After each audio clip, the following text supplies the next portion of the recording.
Përshëndetje të nderuar miq, do të flasim për konfliktin Rusi-Ukrainë, zhvillimet e fundit nga SBA-ja, rolin e Kinës, por edhe atë që po mundohet të bëj Europa duke shpikur veten. Për gjitha këto çështje do të flasim, do t'i trajtojmë me zotin Redion Luli, ekspertit të drejtës ndërkombëtare, njohës mjaft i mirë i zhvillimeve në Ukrainë, në Rusi dhe jo vetëm, jo për shkak të studimeve, por edhe projekteve të ndryshme, por mbi gjitha edhe pedagog në Universitetin Mesdhetar me një CV mjaft i gjatë, por po mundohem të përqendrohem tek ky prezantim i shkurtër. Zoti Luli, përshëndetje dhe faleminderit shumë. Përshëndetje, kënaqësi dhe ju falenderoj për ftesën. Ju për kohën. Zoti Luli, a do bëhet Putini edhe një herë pra mbledhësi i tokave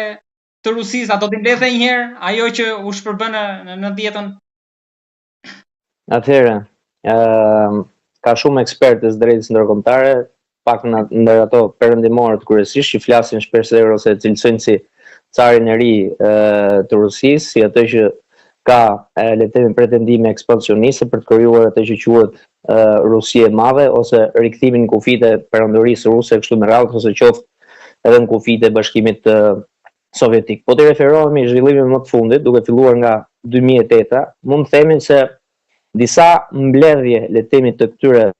tokave që kanë qenë pjesë e Bashkimit Sovjetik, duke marrë parasysh se juridikisht Rusia vitin 91 kur u shpërbë zyrtarisht Bashkimi Sovjetik, u bë edhe pasuese ose sukseduese le të themi e Bashkimit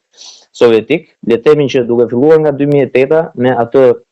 luftën 5 ditore, që në gjuhën ruse mban emërtimin Pятидневная vajna, pra lufta 5 ditore, e cila i pati fillesat e veta në 2008 gjatë kohës që zhvilloheshin lojrat olimpike në Pekin, në të njëjtën kohë që Kosova mori pavarësinë. Atëherë ishte Federata Ruse që ndërhyri le të themi ushtarakisht për të mbrojtur, siç e cilëson ajo sipas mbas të kushtetutës, të drejtat të etnive ruse, po që jetonin në territorin e sotëm të Abhazisë dhe të Osetisë së Jugut, që Europa ose një pjesë e madhe dërmuese le të themi e shteteve anëtare të OKB-s nuk i njohin, por i njohur Rusia në mënyrë le të themi deklarative, në mënyrë të njëanshme, dhe pjesa më e madhe dërmuese le të themi e popullatës këtyre dy shteteve të reja, që thash bota perëndimore nuk i njeh, por Rusia nën pretendimin se po mbronte drejtat e etniciteteve ose të pakicave ruse kombëtare dhe jo vetëm atje, i erdhin në ndihmë në kuadër të një marrëveshje juridike këtyre dy shteteve që u vetë shpallën le të themi të pavarura nga Gjeorgjia, madje Rusia hyri më tej për tej territorit këtyre dy republikave të vetë shpallura, arriti deri në qytetin Gori, që njihet dhe si vendlindja le të themi e Stalinit, edhe pastaj u desh ndërhyrja e Nicolas Sarkozy vitin 2008, që Franca mbante dhe presidencën e Bashkimit Evropian, që ofroi ato shërbimet e mira le të themi në diplomaci ose shërbimet të ndërmjetësimit, dhe u tërhoq le të themi, por u tërhoq duke ndoshta jo marrë territori juridikisht, sepse ato